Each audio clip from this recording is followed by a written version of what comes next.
Une folle poursuite commença. Il les fit tourner en rond tout autour du sommet de la colline. Tantôt il était désespérément loin, hors d'atteinte, tantôt il les laissait presque attraper sa queue. Tantôt il plongeait entre elles, tantôt il les projetait en l'air avec ses immenses pattes merveilleusement veloutées, puis les rattrapait au vol. Tantôt il s'arrêtait inopinément pour qu'ils puissent tous les trois rouler les uns sur les autres en riant dans un joyeux méli-mélo de fourrure, de bras et de jambes. Personne n'aurait jamais imaginé un jeu aussi fou, aussi turbulent à Narnia. Et Lucie ne put jamais décider si c'était comme jouer avec un ouragan ou bien avec un chaton. Et chose curieuse, lorsque tous les trois s'allongèrent finalement, hors d'haleine au soleil, les petites filles ne se sentaient plus du tout fatiguées, elles n'avaient plus ni faim ni soif.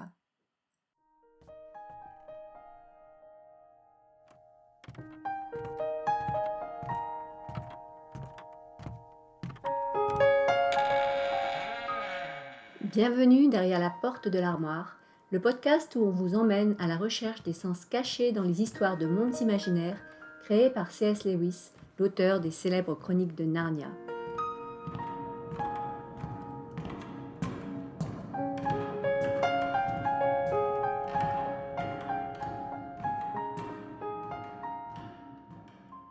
Bonjour Lula. Bonjour Anna. Alors la dernière fois, on s'était laissé sur une bien triste image.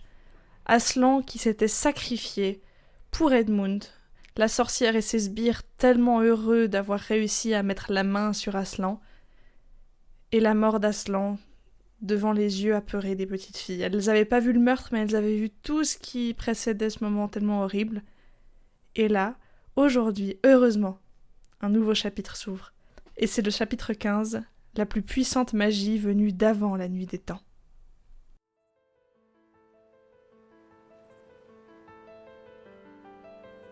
Immédiatement après la mise à mort d'Aslan, les troupes de la sorcière partent se préparer au combat. Suzanne et Lucie pleurent sur le cadavre du lion. Elles parviennent à retirer la muselière et des souris viennent grignoter les cordes entourant le corps pour les ôter. À l'aube, les filles entendent un craquement assourdissant. La table de pierre s'est brisée en deux et Aslan leur apparaît, vivant. Il leur explique que, d'après la puissante magie, la vie de tous les traîtres appartenait à la sorcière. Toutefois, si la sorcière avait consulté la magie d'avant la nuit des temps, elle leur aurait appris que, si une victime innocente et consentante était tuée à la place du traître, la table de pierre se fissurerait, la mort elle-même serait vaincue. Aslan entraîne Suzanne et Lucie dans une folle et joyeuse course-poursuite, puis les invite à monter sur son dos. Elles s'émerveillent de la rapidité avec laquelle Aslan se déplace. Leur voyage les mène au château de la sorcière. Aslan franchit les portes d'un seul bond et entre dans la cour où se trouvent les statues de pierre.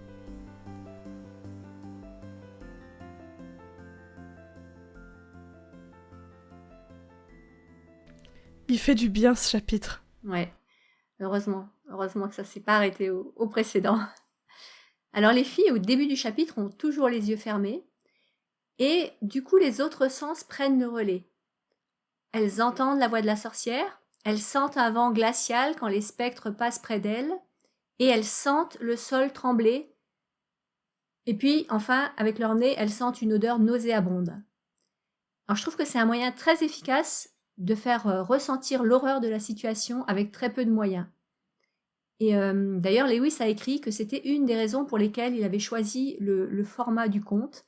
C'est que quand on utilise le conte, on est obligé d'être court et précis. Et c'est ce qu'il fait ici. Il fait pas des descriptions très longues, mais c'est super efficace et on sent vraiment l'horreur de ce qui se passe là. Oui, dès le départ, on est dans des descriptions qui sont assez impressionnantes et aussi dans le dialogue des personnages. Quelque chose qui m'a beaucoup marqué, c'est ce que dit la sorcière juste au début du 15e chapitre. « Vite, suivez-moi tous, nous allons en finir avec cette guerre. Cela ne nous prendra pas longtemps d'écraser la vermine humaine et les traîtres, maintenant que le grand idiot, le gros chat, est étendu raide mort. » Et elle se contredit elle-même dans cette phrase. Tout à fait. Elle souhaite insulter Aslan, mais en même temps, elle est quand même bien contente qu'il soit parti. Donc soit c'était un adversaire de taille que tu viens d'écraser et tu lui montres du respect, soit il n'avait aucune sorte d'importance dans la guerre, et dans ce cas-là, il ne change pas grand-chose à l'issue qu'il aurait pu avoir. Elle est constamment en train de se contredire elle-même, et là encore, elle est présente. Et c'est ça qui est assez intéressant, c'est que Personne ne peut lui dire qu'elle est incohérente. À chaque fois qu'un de ses sbires lui propose quelque chose, elle l'envoie balader, donc elle est face à ses propres incohérences parce que ce qu'elle dit ne fait pas sens. Moi aussi, j'avais remarqué ça, et elle se contredit aussi lorsqu'elle accuse les partisans d'Aslan d'être des traîtres. Elle utilise le mot traître. Or, elle avait utilisé exactement le même mot pour parler d'Edmund. Lui, c'était un traître parce qu'il n'avait pas obéi à Aslan. Alors, bon, c'est qui le traître, hein, finalement? En gros, on voit qu'elle prend les choses comme ça l'arrange, hein. Quand ça l'arrange de dire traître d'un côté ou traître de l'autre, voilà, il y a vraiment une contradiction constante dans ce qu'elle fait et dans ce qu'elle dit. Elle est opportuniste. Alors ensuite, on parle d'une immense tristesse et là, de nouveau, la voix du narrateur s'adresse directement aux enfants lecteurs quand il leur demande, il leur dit qu'il espère qu'ils n'ont pas vécu une tristesse aussi profonde que celle qu'ont vécu les filles ici. Et on peut peut-être voir ici un écho de la tristesse que lui-même a éprouvée en tant qu'enfant, parce qu'il a perdu sa mère lorsqu'il avait 9 ans. Et on sait par son autobiographie, Surpris par la joie, que ça a été une expérience très douloureuse pour lui, au point qu'il dit que ça a été la fin de ses années de bonheur. En fait, il dit que les 9 premières années de sa vie ont été des années de bonheur et que la fin a été marquée par cette mort de sa mère. Et je pense qu'on a une référence à ça ici. Oui, c'est très bien écrit parce que c'est pas le meurtre en soi qui est le moment le plus triste, mais c'est l'après. Mhm, C'est quand on est face aux émotions, qu'on doit les digérer et qu'on sort de cet état de choc du moment de l'instant T. mhm, Et qu'on sort de ce choc qui a été provoqué à l'instant T. mhm, Et je trouve que ça revêt beaucoup de vérité. Quand on vit un choc aussi énorme, quand on vit un deuil qui nous prend comme une claque, le moment est tellement intense que c'est ensuite, quand on réalise ce qui s'est réellement passé, que ça en devient insoutenable mhm. et on voit une justesse, avec aussi beaucoup de compassion pour ses lecteurs, surtout ses petits lecteurs, en disant j'espère que cette tristesse vous la connaîtrez que dans mon histoire et pas dans la vraie vie, ou en tout cas le plus tard possible. Mhm. Et la dernière fois, on a vu beaucoup de parallèles avec le texte biblique et ça continue ici, notamment lorsqu'on voit les filles qui sont là et qui essayent de prendre soin du corps d'Aslan, avec les souris également. Donc les filles essayent d'enlever la muselière sans succès. Et de même, dans les évangiles, eh bien, les femmes arrivent avec des aromates pour le corps de Jésus, mais elles ne pourront pas mettre ces aromates. Donc il y a aussi l'idée de prendre soin et de ne pas y arriver. Donc on peut voir ce parallèle-là.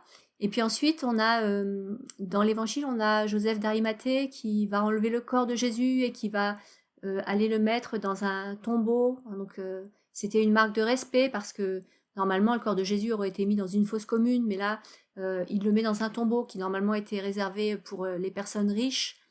Et ici, eh bien, c'est un peu les souris qui remplissent ce rôle parce qu'elles vont, par respect pour le corps d'Aslan, grignoter les cordes de façon à ce qu'il soit libéré de ses cordes, hein, même si quelque part ça ne sert plus à rien, de même que mettre le corps de Jésus dans un tombeau plutôt que dans une fosse commune. Voilà, si on s'en tient au fait lui-même, bah, ça sert à rien, ça peut pas faire du bien à la personne, mais dans les deux cas, il s'agit d'une marque de respect. Oui, c'est une marque de respect, d'attachement, Mm, une marque de fidélité. mm, Et ce n'est pas anodin parce que c'est la seule chose qu'elle peut faire. mhm, Face à ça, la seule chose qu'elle peut faire, c'est honorer le corps. mhm, C'est faire de son mieux. Dans le texte biblique, ce n'était pas anodin, ni de la part de Joseph d'Arimathée, ni de la part des femmes, parce que ils étaient définitivement catalogués, alors c'était déjà le cas, mais comme des suiveurs de ce Jésus qui a été crucifié. Et ici aussi, c'est pas anodin parce qu'elles prennent du temps, elles prennent de l'énergie pour s'occuper d'Aslan. Les souris aussi viennent et s'en occupent pour l'honorer, tout simplement. Et mhm. là encore, on voit une grande fidélité, un grand amour de la part des filles qui est en miroir de la grande fidélité et de l'amour que les femmes portaient à Jésus quand elles sont allées prendre soin de lui au tombeau. Mm. En tout cas, quand elles ont voulu le faire, puisqu'il n'y avait plus de corps, Voilà, plus de c'est ça. corps dont elles pouvaient prendre soin. Mhm. Alors, les souris ne sont pas à ce stade des animaux doués de parole, hein. Dans le premier volume de Narnia, les souris ne peuvent pas parler. Et pourtant, si vous avez vu les films, la suite, dès Le Prince Caspian, on voit des souris qui sont douées de parole, hein, notamment la célèbre Repeat-Chip ou le célèbre Repeat-Chip. Et en fait, on apprend, bon, je vais vous dire ça, hein, dans Prince Caspian, on apprend que Aslan fera cadeau du don de parole aux souris suite à ce qu'elles ont fait pour lui au moment de la table de pierre. Donc voilà, Aslan plus tard se montre reconnaissant de ce geste qu'elles ont eu d'honorer son corps de cette façon. C'est intéressant, ça assoit encore une fois la royauté et la toute-puissance d'Aslan. Dans la Bible, il y a un moment où Dieu va modifier un animal suite à son comportement, c'est le serpent dans la Genèse, où il va le priver de ses pattes pour qu'il rampe dans la poussière une fois qu'il a tenté Adam et Ève. Ici, on a un effet inverse, c'est un cadeau, c'est un geste de reconnaissance de la part d'Aslan d'offrir un cadeau à cette espèce que sont les souris. Dans la Bible, c'est l'inverse, c'est une punition. Dans tous les cas, on voit que Aslan et son comportement avec les souris est en miroir de comportement de Dieu dans la Genèse avec les serpents, donc ça assoit l'autorité d'Aslan. Donc c'est assez intéressant. Mm-hmm. Et donc on continue avec les parallèles bibliques lorsque on voit ici que la table de pierre se brise au moment où Aslan ressuscite. Et donc toi qui connais bien le texte de l'Évangile, ça t'a tout de suite évoqué quelque chose qui se passe dans l'Évangile. La terre a tremblé et le voile s'est déchiré. Voilà. On a aussi un grand tremblement de terre. Et d'ailleurs, c'est très intéressant. Un fun fact, la NASA a étudié le placement des planètes dans l'histoire et il y a eu un moment où il y a eu une éclipse de midi à 15h, un vendredi, dans les années où Jésus aurait pu être crucifié. Et dans les évangiles, on parle d'une obscurité lorsque Jésus est sur la croix. Voilà, petit fun fact, mais la terre a tremblé. Il y a eu la création qui s'est mise en branle dans la Bible, et ici, dans Narnia, on voit la terre qui réagit, la table qui se fissure et qui représente le voile qui se déchire dans la Bible. Le voile, c'était l'élément qui séparait le très saint des saints et le reste du monde, et quand le voile se déchire, ça signifie que Dieu devient en accès libre, en quelque sorte. Le voile s'est déchiré, c'est ce qui séparait Dieu des hommes s'est déchiré. La relation réconciliée est enfin possible, et là on a le même symbolique, la table s'est brisée en deux. La relation devient possible parce que le traître a été racheté par celui qui était sans défaut. Mmh. Et d'autant plus qu'on a vu la dernière fois que cette table de pierre pouvait aussi être une référence aux tables de la loi de Moïse, sur lesquelles étaient inscrits les 10 commandements. Et dans ce cas-là, ça représenterait l'ancienne alliance. Et comme dans les évangiles, Jésus dit qu'il instaure une nouvelle alliance, qui ne vient pas abolir l'ancienne, mais qui vient l'accomplir, eh bien, ça pourrait aussi être ce signe que, justement, l'ancienne alliance, l'ancienne loi est brisée et qu'on passe à une nouvelle ère, en fait, qui est celle de la grâce, opposée à celle de la loi. Oui, en fait, on est dans une loi qui est accomplie. Voilà, c'est ça. On est dans une loi qui s'accomplit, qui prend le rôle qu'elle était censée prendre dès le départ. Quelque chose que je trouve très intéressant, c'est la symbolique. On sait maintenant que la symbolique de la table de pierre est en miroir de la symbolique de la croix dans la Bible, et un aspect qui diffère des catholiques et des protestants, en tout cas le plus généralement, c'est s'il y a Jésus ou non sur la croix. Et cette différence va nous emmener dans deux directions théologiques. La première, celle qui est catholique, où on voit la croix avec Jésus, on appelle ça un crucifix d'ailleurs, c'est de se rappeler le grand amour qui a poussé Jésus sur la croix, et l'aspect que Jésus s'est donné, il a donné sa vie, il a souffert pour les humains. Et c'est évidemment une direction très belle. Il y a une deuxième direction qui est la direction protestante. Encore une fois, c'est des généralités, il y a toujours des exceptions, mais c'est cette croix nue qui nous rappelle que Jésus n'est plus sur la croix, qu'il est mort sur la croix, oui, mais qu'il est ressuscité. Et je trouve tout à fait pertinent de se poser la question sur les symboles, parce qu'il n'y en a pas une qui est meilleure que l'autre, il y a des choix théologiques qui sont faits, mais qu'est-ce qu'on met en avant ? Et c'est une question que je me poserais aussi avec Narnia. Est-ce qu'on mettrait en avant Aslan sur la table de pierre, qui souffre, qui s'est donné, Aslan tondu, Aslan attaché, qui se donne par amour pour Edmund et pour le reste des traîtres, ou est-ce qu'on représenterait la table brisée, la victoire d'Aslan sur la mort, la victoire de la très puissante magie venue d'avant la nuit des temps. Et les deux se valent, les deux sont beaux. Je trouve très intéressant qu'on puisse se poser la question, qu'est-ce qui nous touche le plus ? Qu'est-ce qui est le plus sensible chez nous ? C'est une question ouverte, sans jugement aucun entre les pensées protestantes ou catholiques. Je trouve pertinent de soulever cette question, de soulever cette compréhension. Qu'est-ce qu'on met en avant dans ces thèmes tellement importants, tellement beaux, et Évidemment, ce n'est pas choisir soit l'un soit l'autre, c'est simplement dans la symbolique. Jésus s'est pleinement donné par grand amour et Jésus a pleinement vaincu la mort sur la croix.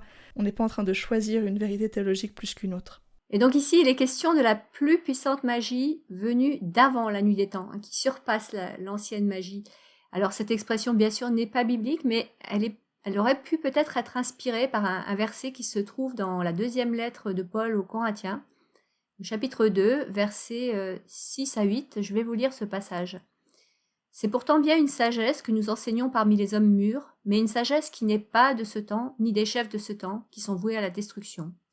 Non, nous annonçons la sagesse de Dieu, mystérieuse et cachée, celle que Dieu, avant tous les temps, avait préparée d'avance pour notre gloire. Cette sagesse, aucun des chefs de ce temps ne l'a connue, car s'il l'avait connue, il n'aurait pas crucifié le Seigneur de la gloire. » Donc là, il est question d'une sagesse mystérieuse et cachée de Dieu qui date d'avant tous les temps. Et je pense que peut-être ce verset a influencé Lewis lorsqu'il a choisi cette expression, la plus puissante magie venue d'avant la nuit des temps. C'est intéressant de voir la comparaison entre la sagesse et Jésus, le Verbe incarné, puisque on fait le lien fatalement avec C.S. Lewis entre Aslan et la magie qui aurait été écrite, où il était là dès le moment où la magie a été écrite. Donc c'est un clin d'œil que je trouve tout à fait pertinent dans l'univers cinématographique. Mm-hmm. Donc à cause de l'ancienne magie, la sorcière pouvait donner systématiquement la mort à tous les traîtres. Mais suite à l'action d'Aslan, la mort n'est plus toute puissante, elle est vaincue. Et ça, c'est une idée qui est tirée directement du Nouveau Testament. Donc je vais encore une fois vous lire un autre extrait de cette lettre aux Corinthiens que Paul a écrite. Donc là, cette fois-ci, c'est la première lettre aux Corinthiens, chapitre 15, versets 20 à 22, qui dit exactement ça. « Mais en réalité, le Christ est bien revenu à la vie, et comme les premiers fruits de la moisson, il annonce la résurrection des morts. Car tout comme la mort a fait son entrée dans ce monde par un homme, la résurrection vient aussi par un homme. En effet, de même que tous les hommes meurent du fait de leur union avec Adam, tous seront ramenés à la vie du fait de leur union avec le Christ. » Et donc là, on voit que ce que Jésus a fait, ça vient vraiment annuler le mal qui avait été fait par Adam, de même que ce que Aslan fait va annuler le mal qui a été fait précédemment, même s'il n'y a pas bien sûr de correspondance exacte, parce que donc je rappelle que c'est pas une allégorie, donc il n'y a pas une correspondance exacte entre ce qui se passe dans l'évangile et ce qui se passe à Narnia, mais ce sont des idées qui sont similaires, qui sont exprimées d'une autre façon. Si vous voulez en savoir plus sur ce point particulier, vous pouvez aller écouter l'épisode d'introduction où on parle de ça. Oui, l'importance de la représentation. Pas d'allégorie, mais des représentations, comme le fait que ce ne soit pas souligné que uniquement Aslan pouvait se sacrifier pour Edmund. Mm-hmm. Ça, c'est pas dit dans le livre, mais si on reprend l'idée biblique, tout le monde est traître puisque personne n'est parfait et personne n'a pu réussir à avoir une fidélité sans faille dans les années. Mm-hmm. Et ça, c'est ce qui est très important dans la Bible, c'est que Jésus était le seul à pouvoir se sacrifier pour les autres, puisque c'était le seul à être parfait. Il était parfait parce que c'était le Verbe incarné, Dieu fait homme, puisque seul Dieu pouvait atteindre cette perfection humaine. Mm-hmm. Il y a aussi l'idée que c'est parce qu'Aslan meurt volontairement qu'il peut remporter la victoire sur la mort. Et ça, c'est une idée très importante à Narnia, qui est aussi inspirée de la Bible, notamment Jésus dit dans l'évangile de Jean, au chapitre 10, il dit qu'il donne sa vie. En effet, personne ne peut m'ôter la vie, je la donne de mon propre gré, j'ai le pouvoir de la donner et de la reprendre. Et c'est grâce à ça qu'il est vainqueur de la mort. Et cette idée, donc, elle est présente à Narnia, on vient de le voir, mais elle est présente aussi dans Harry Potter. C'est le même contexte, c'est la même idée.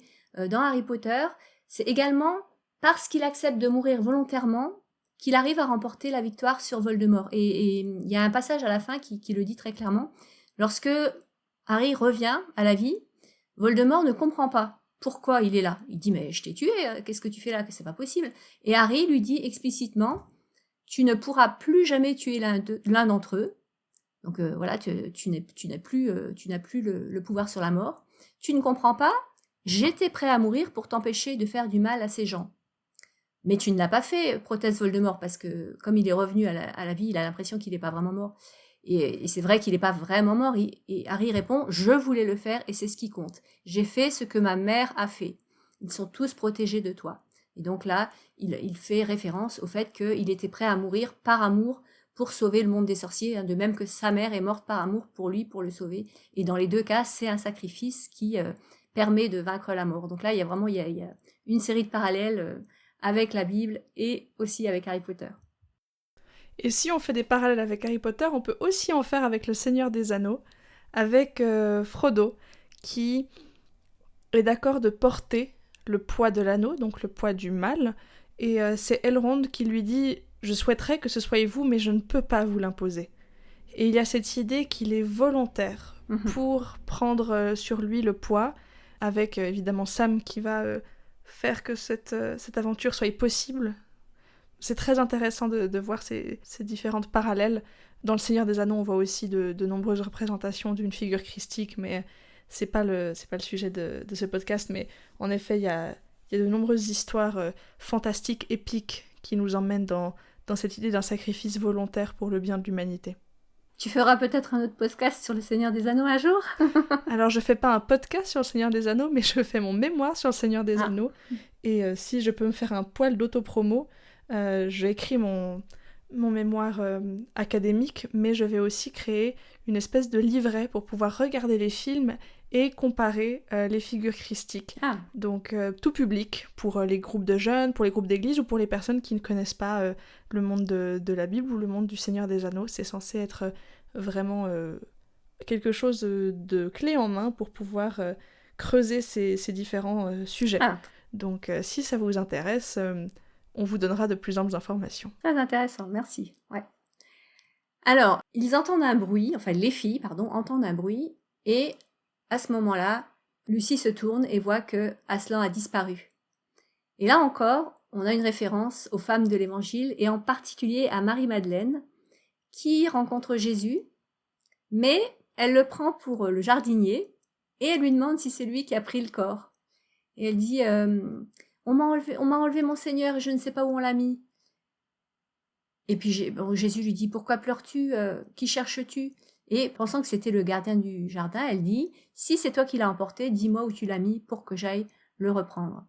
Et donc, voilà, on a plusieurs références dans les évangiles au fait que le corps est disparu.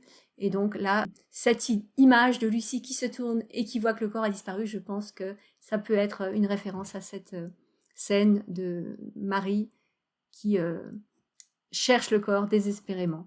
Complètement. Et ce que je trouve très intéressant, c'est que dans ce passage, Marie-Madeleine appelle Jésus Rabouni, qui est un nom respectueux, mais qui veut dire maître, enseignant. Et dans Narnia, Aslan n'a pas seulement ce rôle où il se sacrifie, mais il a aussi ce rôle de sagesse où il apprend aux autres des choses. Et c'est une des questions qu'on pourrait avoir dans la Bible. Pourquoi est-ce que Jésus attend autant de temps pour se sacrifier? Il aurait pu, à partir de 13 ans, puisque c'était l'âge où il était considéré comme un homme, se sacrifier le plus vite possible. Mais il a un temps pour se préparer, il a un temps où il enseigne les autres avant de se sacrifier. Et avec Aslan, il y a quelque chose de similaire qui arrive, c'est que oui, il se sacrifie, mais il enseigne, et il donne les outils pour pouvoir continuer sans lui après. Et ça, je trouve que c'est extrêmement précieux, notamment avec Peter, avec ce qu'il peut dire, avec Edmund, même avec Suzanne et Lucie. Il leur donne des outils, à la fois des outils magiques, des outils spirituels, où il permet à Edmund d'être libéré, aux traîtres d'être libérés, et à la fois des outils concrets pour les aider à avancer et pour être les meilleurs rois et reines possibles. Et j'aime beaucoup cette ambivalence qui représente aussi, d'une certaine manière, les deux rôles que Jésus a pu avoir dans la Bible. En tout cas, ces deux rôles-là. Alors Suzanne, elle peut aussi incarner un personnage biblique ici, parce que elle doute, et notamment, elle a peur que ce soit un fantôme lorsqu'elle voit Aslan. Et ça, ça m'a fait penser à Thomas, dans les évangiles, qui demande à mettre son doigt dans la cicatrice pour croire qu'il s'agit bien de Jésus. Et de même que Jésus accepte tout à fait que Thomas fasse ce geste, de même, Aslan va souffler sur les filles pour les rassurer, pour leur montrer qu'il n'est pas un fantôme. Et ce souffle va être chaud. Et ça va être donc un symbole de vie Et puis, ça va aussi être bien sûr un symbole d'autre chose. Hein. Dans la Bible, le souffle a une signification symbolique importante. Tu veux peut-être en parler? Oui, en hébreu, le terme roua veut dire esprit, mais veut aussi dire souffle. Donc le souffle, c'est l'esprit, qui est la troisième personne de la Trinité. Donc Père, Fils et Saint-Esprit, Père, Fils et souffle, si on reprend les termes hébreux. Mais pour revenir à Thomas, ce que je trouve tout à fait intéressant, c'est que si Thomas demande à mettre la main dans la faille du côté, il ne le fait pas. Simplement que le fait que Jésus lui dise « tu peux le faire », ça lui permet déjà de le reconnaître. Et là, il y a un échange sensoriel à travers le souffle, mais il n'y a pas ce toucher. Oui. Et je trouve encore une fois que c'est très finot de reprendre les petits détails bibliques pour pouvoir les réintégrer dans le texte de Lewis. On est vraiment sur des choses bien écrites. Alors d'autant plus que là, en faisant souffler sur les filles, quelque part, il imite aussi ce qui se passe dans l'évangile, puisque dans l'évangile de Jean, eh bien, Jésus souffle sur ses disciples quand il leur apparaît après la résurrection. Il leur dit que la paix soit avec vous, comme mon Père m'a envoyé, moi aussi je vous envoie. Après avoir dit cela, il souffla sur eux et continua, recevez l'Esprit Saint, où là on a une preuve supplémentaire du fait que ce souffle est le symbole de l'Esprit Saint. Et le souffle d'Aslan est mentionné plusieurs fois dans les chroniques. Donc il est mentionné ici, mais il va être mentionné à de nombreuses reprises dans d'autres histoires aussi. Et il va avoir différents buts. Ici, on pourrait dire que le but est de donner de la force aux petites filles. Parfois, il va avoir pour but de calmer les peurs de quelqu'un, ou bien de montrer son amour, de donner des forces. Voilà, enfin, il y a différentes significations et on y reviendra quand on arrivera à ces passages. Mais le souffle d'Aslan est puissant et on va d'ailleurs le retrouver dans le chapitre suivant où il va avoir une autre fonction très très importante. Et ensuite, on a la folle course-poursuite. Donc un passage que j'ai toujours beaucoup aimé. Encore une fois, la dernière fois, tu parlais du rêve de pouvoir mettre la main sur la fourrure d'Aslan. Moi, j'avoue que ce passage-là, il me fait envie aussi, cette folle course-poursuite où ils s'amusent comme des fous dans l'herbe, là. Et le plus extraordinaire de tout, c'est qu'une fois qu'ils ont fini de courir comme des fous, là, eh bien, ils s'allongent sur l'herbe et il n'y a ni sensation de fatigue, ni sensation de faim, ni sensation de soif. Alors que les petites filles, elles ont veillé toute la nuit. Et voilà, c'est pas normal qu'elles soient dans cet état-là. Et là, vraiment, on a un avant-goût de ce qui les attend. Alors, bon, désolé, je vais un petit peu spoiler, mais c'est un avant-goût de ce qui les attend dans le paradis léwisien, à la fin, dans le paradis de Narnia. Donc voilà, je vais pas en dire plus, en fait. Donc c'est pas un vrai spoil. Mais qu'est-ce que ça donne envie. Moi aussi, j'ai envie de rouler dans l'herbe avec Aslan. Lucie n'a jamais pu décider si c'était comme jouer avec un ouragan ou bien avec un chaton. Ouais. En effet, c'est assez extraordinaire. Et ça veut dire qu'elle y a repensé aussi. Lucie n'a jamais pu décider. C'est un moment qui l'a marqué. Et c'est une réalité spirituelle qui est présente dans la Bible, qui est aussi tellement intéressante. On en a déjà parlé ensemble. Mais cette idée qu'à la fois Dieu est le créateur de l'univers, il contrôle toutes choses. En tout cas, c'est ce que la Bible nous dit. Et à la fois que c'est un créateur qui se préoccupe de chaque cheveu qui tombe de la tête de ces créatures. Donc on est devant un Dieu de l'infiniment grand et de l'infiniment petit, de l'infiniment doux et de l'infiniment puissant, et Aslan représente très bien cette idée. À la fois de jouer avec lui, c'est un ouragan, il y a tellement d'émotions, de choses qui se passent, et à la fois c'est doux comme un chaton, c'est réconfortant, c'est assez impressionnant. C'est une très jolie description. Moi, je suis un petit peu jalouse, mais il faut que je travaille dessus. Accepter que je n'ai pas d'Aslan à disposition pour jouer. Mais non, c'est vraiment un beau passage, avec toutes les émotions des chapitres précédents. C'est un passage qui fait du bien. Moi, j'aime aussi particulièrement ce passage parce que ça nous rappelle que Aslan aime faire la fête. Si on y réfléchit bien, il y a quand même Peter et toute la compagnie qui est en mauvaise posture, là, et en fait, il pourrait se dépêcher d'aller les aider et tout. Alors, bon, bien sûr, ça va bien se terminer, mais là, il prend le temps de vivre, il prend le temps d'exprimer cette joie de la résurrection et de la partager avec les filles. Et ça fait partie d'une de ces caractéristiques fondamentales d'aimer la fête, d'aimer la joie, d'aimer la réjouissance.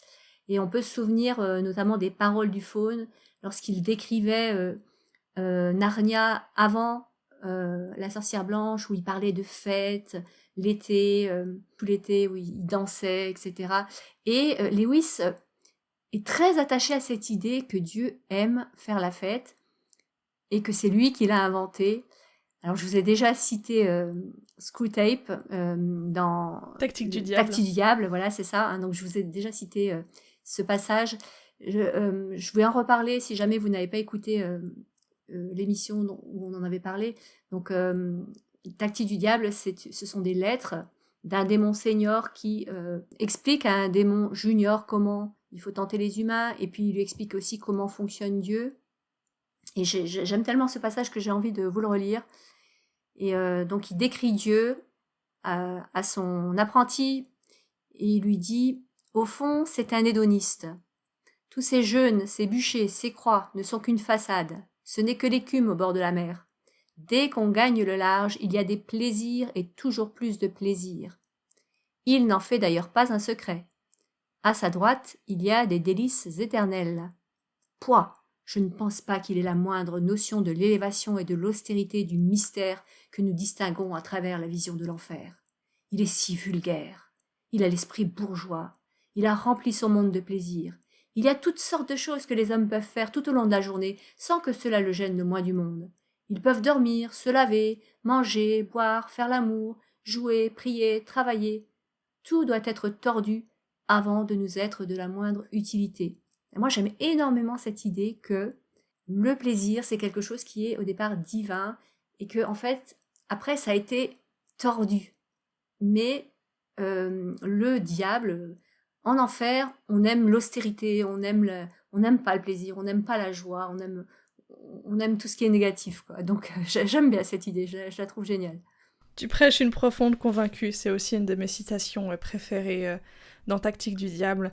Et c'est une idée qui n'est pas nouvelle, on peut en parler avec les loukoums, du plaisir de la bouche, le plaisir des sens qui est perverti. Le plaisir tordu, là, ouais, c'est ça. Voilà, qui est complètement perverti, pour ne plus laisser le plaisir de manger et le plaisir d'être pu, mais un goinfrage qui n'est même pas un plaisir, mais qui est simplement la satisfaction d'un manque, qui est perverti. La sorcière pervertit quelque chose de beau et bon.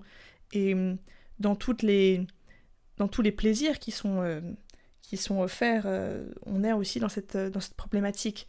Et que tous les péchés sont en fait des plaisirs qui ont été tordus. Et donc là, Aslan va rugir. Et c'est la deuxième fois qu'on le voit rugir dans l'histoire. La première fois, c'était un rugissement de colère face à la sorcière, on se souvient. Elle s'était sauvée à toutes jambes lorsqu'elle avait entendu ce rugissement. Cette fois-ci, c'est un rugissement de bonheur et de triomphe. Et il s'agit du rugissement qui a été mentionné dans la prophétie citée par Monsieur et Madame Castor. Au bruit de son rugissement disparaissent tous les tourments. Donc là, c'est un symbole, c'est la victoire qui est annoncée en fait. Oui, c'est un passage magnifique. Je trouve en effet très drôle d'avoir la possibilité de se rouler dans l'herbe et de jouer avec Aslan, alors qu'en effet, il y a quand même des périls qui guettent les amis pas loin. J'imagine la discussion avec Peter, avec Edmund. Mais vous étiez où? On vous attendait? Ah bon, on était en train de jouer avec Aslan, mais après on est venu rapidement, promis. Mais on peut faire confiance à Aslan de gérer le timing sans souci de cette bataille. Mais on voit encore une fois le plaisir qu'a Lewis aux petites choses simples de la vie, l'importance qu'elles peuvent avoir de prendre le temps là où on peut le prendre pour profiter des plaisirs, des dons qui sont de Dieu, qui sont divins et qui sont en aucun cas mauvais ou néfastes. Et donc après ce grand moment de bonheur, eh bien, il va encore y avoir du plaisir pour les filles, puisque Aslan va les inviter à monter sur son dos et il va les emmener jusqu'au château de la sorcière pour aller libérer pour aller s'occuper des statues de pierre là-bas.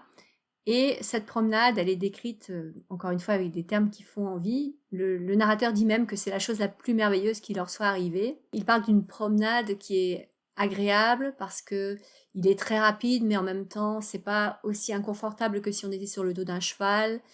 Et c'est vraiment un grand privilège qu'elles ont là. Et d'ailleurs, dans toutes les histoires de Narnia, il n'y a qu'une seule autre personne qui va avoir ce privilège de monter sur le dos d'Aslan. Ce sera une très vieille dame dans Le Prince Caspian, mais à part elle, personne d'autre n'aura eu cet immense privilège de faire une promenade sur le dos d'Aslan. Encore une fois, ça donne envie. Oui. Et là, ils partent en bataille, ils partent se battre, mais c'est pas un moment désagréable. En tout cas, elles sont portées par l'espoir, par la sécurité qu'Aslan propose. Un clin d'œil qui arrive un peu plus tôt dans le chapitre, mais que je trouve tout à fait approprié pour ce départ en bataille, c'est le fait que le ciel, c'est juste avant, alors qu'elle s'était arrêtée un instant pour regarder la mer et Kerparavel, elle pouvait juste le distinguer à présent, le rouge se changea en or, le long de la ligne où la mer et le ciel se rencontraient, et très lentement apparut le bord du disque solaire. Et le rouge et or, c'est les couleurs du pavillon d'Aslan. Mm-hmm. Et je vois ici un clin d'œil de dire que la création de Narnia est du côté d'Aslan, et que ce n'est pas son pavillon qui s'inspire des couleurs naturelles, mais c'est les couleurs naturelles qui s'inspirent de son pavillon. Peut-être que j'extrapole, mais je trouve très intéressant d'avoir cette idée que tout ce qui les entoure, naturellement, va porter l'étendard d'Aslan. Ouais. Pour cette bataille finale.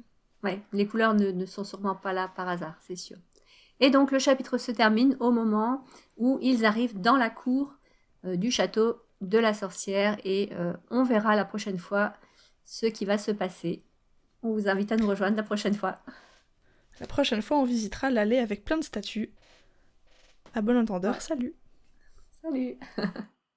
Merci de nous avoir accompagnés pour cette nouvelle aventure derrière la porte de l'armoire. Vous pouvez nous retrouver sur Spotify, Audible, YouTube et Amazon Music, ainsi que sur Instagram, derrière la porte de l'armoire tout attaché et sans accent, et Facebook.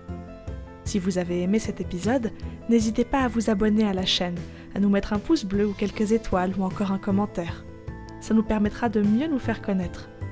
Vous pouvez aussi nous envoyer vos suggestions, remarques, questions sur nos réseaux sociaux ou par mail sur derrière-la-porte-de-l'armoire@gmail.com, tout attaché, sans accent et sans majuscule. À très bientôt pour un nouvel épisode.